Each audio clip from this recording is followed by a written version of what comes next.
I just had a really difficult situation this weekend, and number one, I'm more of a buyer's agent than I've ever been listing agent. Okay. But what happened was a neighbor caught me off guard. They messaged me and asked me what I thought his house was worth. Yeah. I panicked because I feel like I don't have a whole lot of self-confidence when it comes to doing CMAs.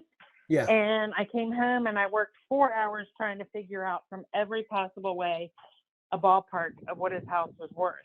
Yeah. I gave him that range, and he felt like his house, because it's such a high square footage, was worth so much more. Yeah. We talked back and forth a little bit, and he asked me at the end, how does he go about hiring a realtor? I feel like I blew it. Any recommendation on how I can go back to him on that? So so was this on the telephone or in person? It was all over Messenger, and then at the end, when I had the range to tell him, I asked that we talk on the phone. He then divulged that he was in the process, his family is just getting a divorce, and it kind of threw me for a loop. I didn't expect that, and Yeah. he just needs the top dollar. So that's his only motivation, is really the top dollar. Okay. And so that was all through Messenger, and then so that threw you for a loop. And then his last thing was, well, how do I hire an agent? Yeah. All right. So Terry, there's several answers I'm gonna that I have for you. Okay. First of all, how long you been in real estate?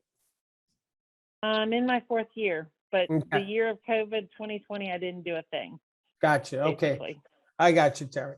So there's a few things I want to say to you. First of all, number one is I want you to be caring of yourself. Like, don't beat yourself up in the mistakes that you make with this. I think it's great that you see you made some mistakes, and I want you to know I mean, without me even knowing you, you're not a stupid person. And once you have experiences like this, and there'll be more when it comes on the seller side of things, you'll get better at it. Like every mistake makes us better for the next experience.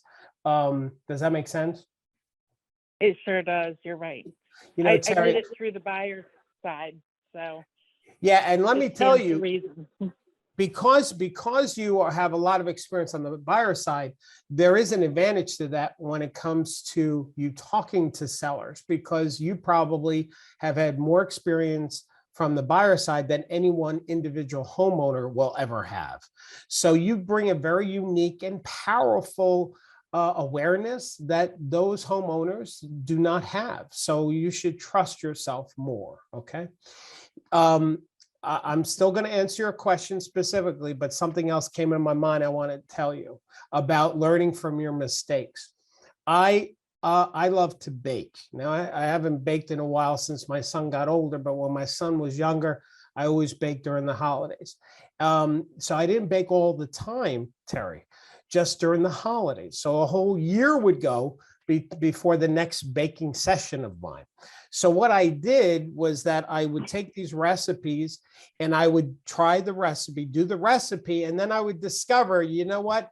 This recipe needed to cook a little bit less, or I needed to use a little bit more sugar. And Terry, what I did is I wrote those notes on that recipe.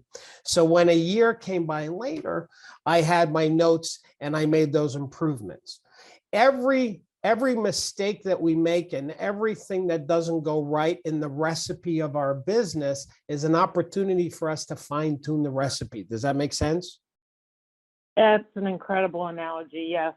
And you get, okay, great. So you get better with every correction, as you will with this one.